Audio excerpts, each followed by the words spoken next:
Hey guys, how's it going? Today we're going to do a video that's been requested several times in the comments, as well as a few emails that have been sent to me. Now, I've done kind of some reviews and typical issues that you run into on the first generation and the third generation of Silverados. And whenever I'm saying first generation, we're talking 99 through 06, and the third generation being the current, the 2014 through 2018. The only one that I haven't done is the 07 through the 13, the GMT 900 series. And there's kind of a good reason for that. Those year models, they never really interested in me, so this may be slightly a little biased, but nonetheless, it will have some good information in regards to some common issues that you see with these trucks.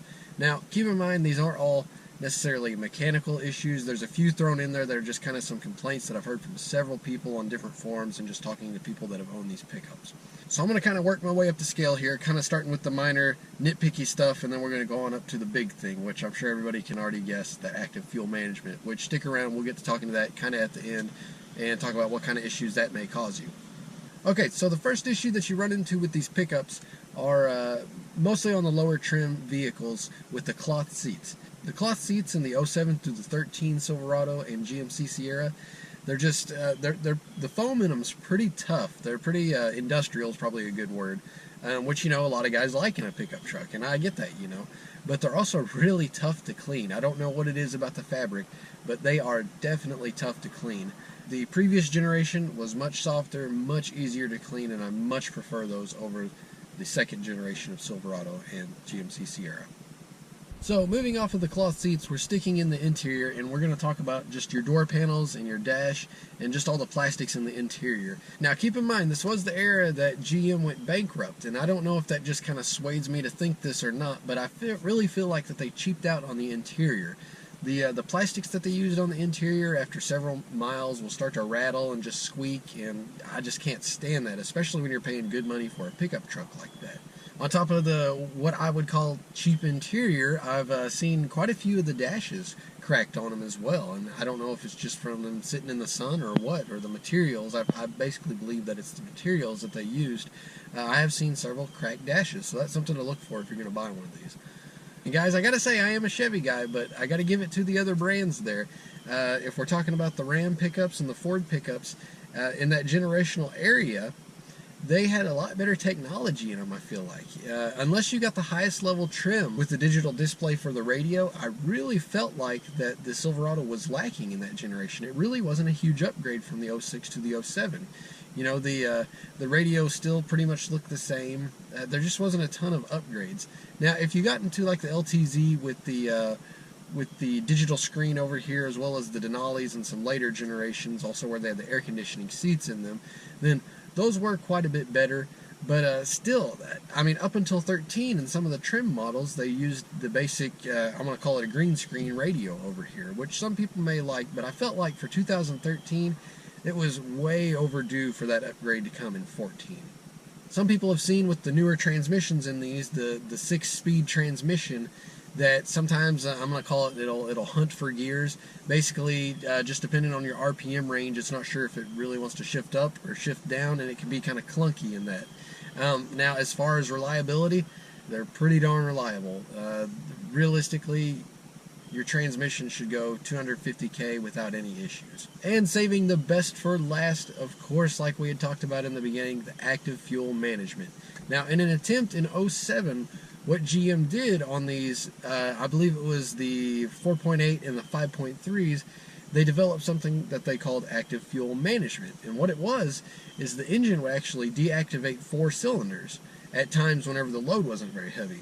So the idea behind it is if you're running on 4 cylinders, you're saving gas, which I gotta hand it to them. You know, who doesn't want to save gas? Saves you money. Sure, it's a great idea as long as you can execute it properly. So now, correct me guys in the comments. Some of you guys will know more about this than me. I believe they corrected this issue in about 2010, but those trucks prior to 2010, the 07 through the 2009, maybe even the 10, I'm not certain, the active fuel management would cause oil consumption problems. We're talking about, you know, every couple thousand miles you might be having to add quarts of oil, because whenever the cylinders were deactivating, the pickup was burning oil. Now, there's a simple solution for this. If the pickup, you know, has this on it and you don't like it, they do make some, I'm going to call them a chip that you can plug in like to the OBD2 port, and it'll keep it from going into that 4-cylinder mode, so your V8 will stay a V8. I know the AFM in those year models was kind of clunky. You could definitely feel it shifting in and out of that 4 and 8 cylinder mode, something that has been much improved on these 14 and newers. In fact, I don't even have one of those chips on here. It's pretty darn seamless. You can rarely feel it shifting from a V4 to a V8 mode. Some things that people saw with the active fuel management, it can cause your piston rings to become gummed up and let the oil bypass, which is what is causing the burning of the oil. It can also foul up your intake because of that oil being in there.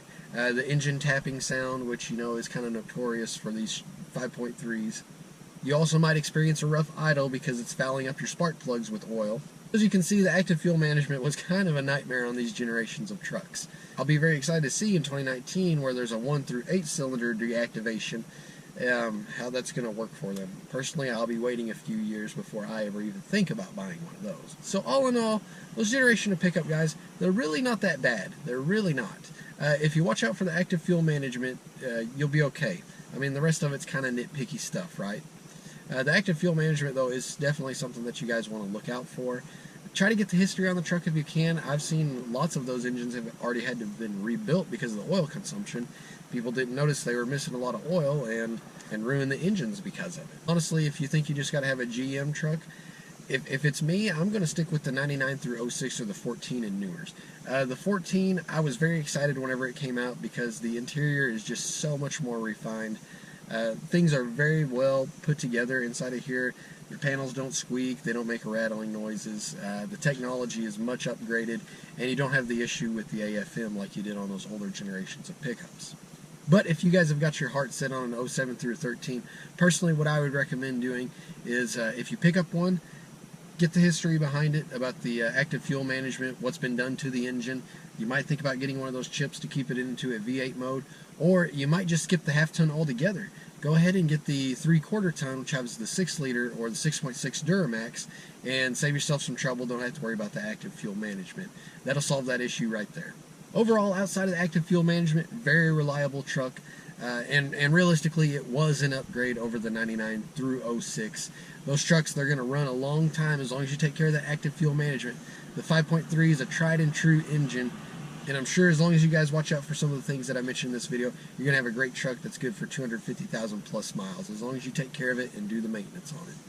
Alright guys, I hope you enjoyed today's video. Kind of short and sweet. Sorry I didn't have a demonstration vehicle for you to do this video with, but hopefully you guys enjoyed some of the pictures that we've thrown up for you. And if you guys have any ideas for videos, leave them down in the comments below. I'd be glad to hear from you. Alright guys, until next time, take care.